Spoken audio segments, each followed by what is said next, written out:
Bonjour, bonsoir, bienvenue sur la chaîne de l'immigration et de l'entrepreneuriat. Très souvent sur cette chaîne, nous parlons de différents moyens d'immigrer au Canada, mais nous focusons plus sur les travailleurs qualifiés. C'est vrai, je ne parle pas très souvent des étudiants étrangers, mais aujourd'hui dans cette vidéo, j'ai un très bon programme pour vous. Il sera question des frais de scolarité. Je tiens quand même à rappeler que les études en Amérique du Nord coûtent cher. Il faut qu'on se dise les vérités. Venir fréquenter ici en Amérique du Nord, c'est très onéreux. Les frais de scolarité pourraient tourner entre 20 000 à 30 000 dollars canadiens par an. Donc, moi, j'ai eu cette chance que, en tant que résident permanent, on a les mêmes droits que les Canadiens. Je payais ma scolarité comme si j'étais citoyen canadien. C'est ça, en fait. Quand on est résident permanent, on n'est pas considéré comme un étudiant étranger. Donc, pour vous qui allez venir en tant qu'étudiant étranger, il y a un très bon programme qui s'offre à vous. Ce programme vous exempte des frais de scolarité et vous permet de payer vos études comme si vous étiez résident permanent ou citoyen canadien. Nous allons rapidement entrer dans le vif du sujet. Nous allons aller à l'Université Laval qui offre ce programme. C'est sûr, il y a d'autres institutions qui offrent ce programme, mais nous allons aller à l'Université Laval parce que je vais mieux vous montrer tout tantôt sur mon écran où aller chercher ce programme et puis surtout voir si votre pays est éligible à ce programme. Aussi, nous allons parler des droits de scolarité en tant qu'étudiant étranger et qu'est-ce qui rentre dans ces droits de scolarité, qui rend ça assez onéreux. Et nous allons parler des différents pays qui pourront avoir accès à cette exemption de scolarité. Donc, si votre pays est à l'intérieur, alors je vous dirais tout simplement de sauter sur l'occasion et puis d'appliquer. Si cela est un moyen vous permettant d'immigrer au Canada en tant qu'étudiant étranger, ce serait toujours une bonne façon d'arriver au Canada. Sans plus tarder, on passe de l'autre côté. Alors, lorsque vous arrivez sur ce site de l'Université Laval, vous avez la bourse d'études. Donc, si vous cliquez sur la bourse d'études, vous allez à étudiants étrangers. On va cliquer et puis vous allez rapidement sur exemption des droits de scolarité. On va cliquer dessus le temps que ça s'ouvre. Donc, une fois que vous arrivez à ce niveau, à l'exemption des droits de scolarité supplémentaires, le programme d'exemption des droits de scolarité supplémentaires permet à des étudiants étrangers d'être exemptés des droits de scolarité supplémentaires, soit les droits de scolarité dans les cégeps, la contribution financière additionnelle dans les collèges privés ou le montant forfaitaire dans les universités, et ainsi de payer les mêmes droits de scolarité que les étudiants québécois. Vous savez, les étudiants étrangers doivent soumettre leur candidature aux autorités compétentes de leur pays d'origine et non à l'Université de Laval. Ça, c'est très important. Donc, tantôt, je vais vous montrer les autorités compétentes de votre pays que vous devez contacter pour pouvoir postuler à cette exemption de frais de scolarité. On va passer aux frais de scolarité pour que vous compreniez un peu ce que c'est que les droits de scolarité. Le calcul de droits et des frais de scolarité. Prenez connaissance de la tarification des droits et des frais de scolarité selon votre profil et du nombre de crédits auxquels vous êtes inscrit. L'Université Laval a procédé à l'harmonisation des tarifs et applique les mêmes droits de scolarité à tous les crédits de cours. Peu importe que le mode d'enseignement soit en présentiel ou à distance ou hybride en fonction du profil de chaque étudiant, cette harmonisation s'inscrit dans un souci d'équité pour les étudiants étrangers, pour les étudiants canadiens comme pour les étudiants québécois. Alors, vous avez étudiants québécois automne 2020, vous avez étudiants québécois, etc. Mais ce qui nous intéresse ici, c'est les étudiants étrangers. Donc, on va cliquer dessus pour aller regarder les droits de scolarité. Droits et frais de scolarité, on a le programme du premier cycle, programme du deuxième cycle. On va aller regarder ce qu'offre le programme du premier cycle. Et puis, on va prendre l'automne 2020, hiver 2021. Donc, vous voyez, en ce qui concerne les droits de scolarité par crédit, pour le premier crédit, vous voyez ce que vous payez, 87,43 $, droits supplémentaires étrangers, 639,44 $, frais de gestion, frais afférents, frais de modernisation de la gestion des études, frais technologiques, et frais LPU. Donc, vous voyez que pour un crédit, comprenez bien, un crédit, c'est l'équivalent d'un cours. Donc, pour un crédit, vous payez 752,49 $. Ce qui est très loin de ce que je payais quand j'étais résident permanent. Je payais 300 et quelques, 325 ou 340 $ par crédit. Vous voyez, donc je payais la moitié de ce qu'un étudiant étranger paye. Donc, en tant qu'étudiant étranger, il faut comprendre que venir fréquenter ici, autant pour moi, les frais sont onéreux. Les études en Amérique du Nord coûtent cher, même si la qualité de l'enseignement est très bonne. Donc, vous voyez, si vous prenez 3 crédits, vous avez probablement, je ne sais pas si c'est on multiplie, oui, 7,49 multiplié par 3, etc. Ça vous donne 2257,47 $ pour 3 crédits, donc 3 cours. Pour 12 crédits, ça vous donne ceci. Pour 15 crédits, ça vous donne ceci. Vous voyez, si vous venez étudier pour un baccalauréat, on dit baccalauréat au Canada, c'est l'équivalent d'une licence.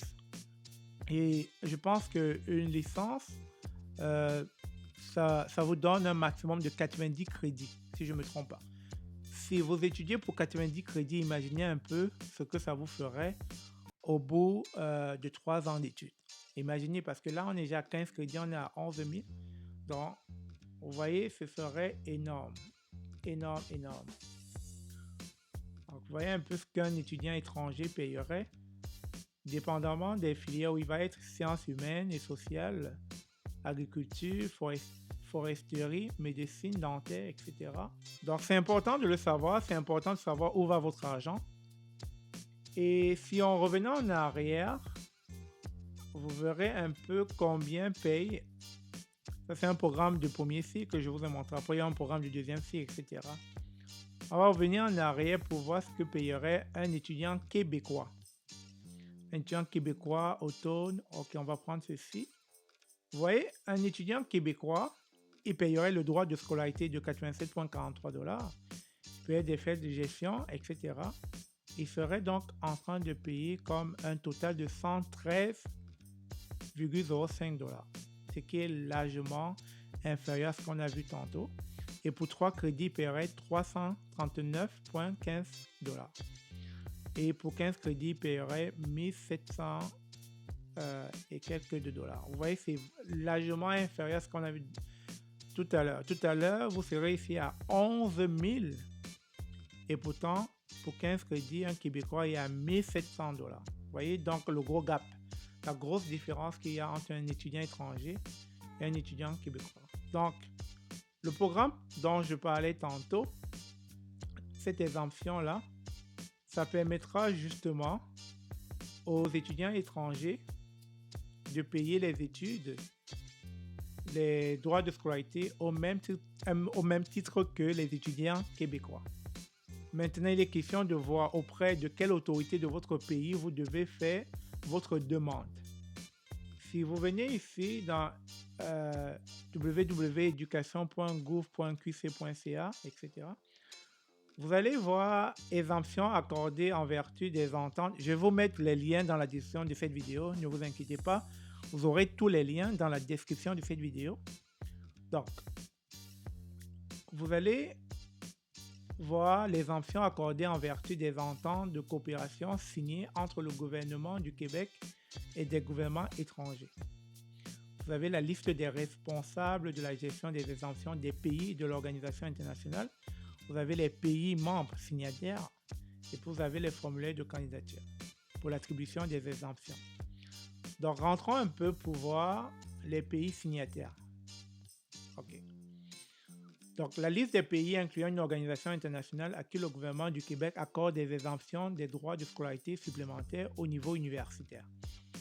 Vous avez l'Algérie, vous avez, on va regarder que les pays africains.